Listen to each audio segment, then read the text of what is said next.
The terrible shovels. Down in the hole, Mrs. Fox was tenderly licking the stump of Mr. Fox's tail to stop the bleeding. "It was the finest tails for miles around," she said between licks. "It hurts," said Mr. Fox. "I know it does, sweetheart, but it will get better soon." "And will it grow soon again, Dad?" said one of the small foxes.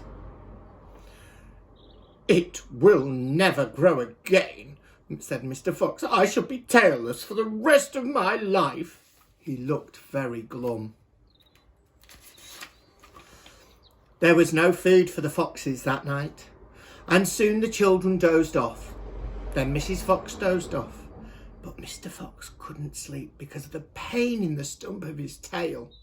"Well," he thought, "I suppose I'm lucky to be alive at all. And now they've found our hole. We're going to have to move out as soon as possible. We'll never get any peace if..." What was that? He turned his head sharply and listened. The noise he heard now was the most frightening noise a fox can ever hear. The scrape, scrape, scraping of shovels digging into the soil.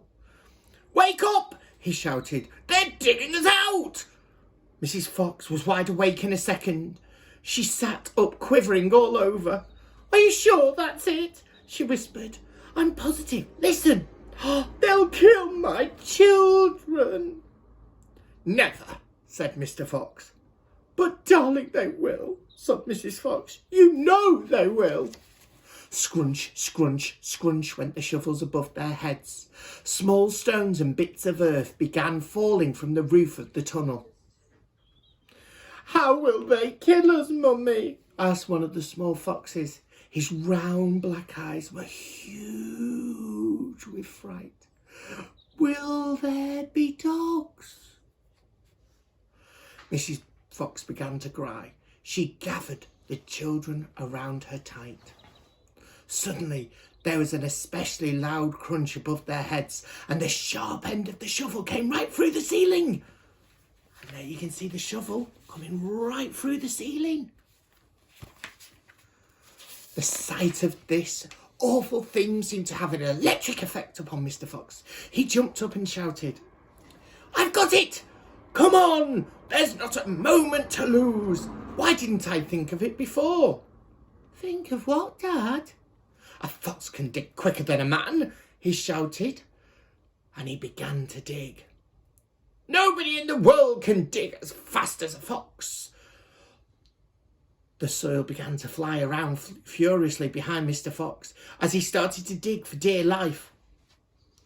With his front feet, Mrs. Fox ran forward to help him. So did the 4 children. "Go downwards," ordered Mr. Fox. "We've got to go deep as possibly we can." The tunnel began to grow longer and longer. It sloped steeply downward. Deeper and deeper below the surface of the ground it went.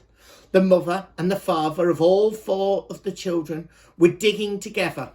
Their front legs were moving faster as you couldn't see them, and gradually the scrunching and scraping of the shovels became fainter and fainter.